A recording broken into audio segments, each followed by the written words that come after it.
நம்ம ஏற்ற ரிஸ்டாவில் பார்த்தீங்கன்னா 9.7 இருக்குது. இப்போ சார்ஜ் ட்ரைன் பற்றி பார்க்கலாம். அதாவது பார்த்தீங்கன்னா நாளைக்கு காலைல 9:07க்கு பார்க்கலாம். 100% சார்ஜ் ஆயிடுச்சு. இப்போ பார்த்தீங்கன்னா நாளைக்கு காலையில் பார்த்தீங்கன்னா எவ்வளோ % சார்ஜ் லாஸ் ஆகிருக்குன்னு பார்க்கலாம்.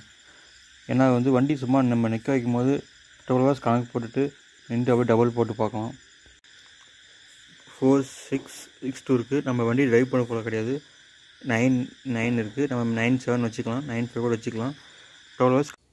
நம்ம நைட்டு பார்த்தீங்கன்னா 9:07க்கு பார்த்தோம், பிஎம்க்கு பார்த்தோம். 4662 அதே கிலோமீட்டர் தான். 100% சார்ஜ் இருந்துச்சு. இப்போ பார்த்தீங்கன்னா 98 தான் இருக்குது. நம்ம எதுவும் ட்ரைவ் பண்ண கிடையாது. இருந்தாலும் பாருங்கள், நம்ம ஒரு நாளைக்கு பார்த்தீங்கன்னா 4% to 5% நமக்கு ட்ராப் ஆகும் நீங்கள் வண்டி ஓட்டாமல் வச்சுருந்தா. 5021 கிலோமீட்டர் ஓட்டேஜ் பார்த்தீங்கன்னா அடுத்தது வண்டி சர்வீஸ் விட்டு போகிறேன். சர்வீஸ் விட்டுட்டு உங்களுக்கு ஒரு வீடியோ போஸ்ட் பண்ணுறேன்.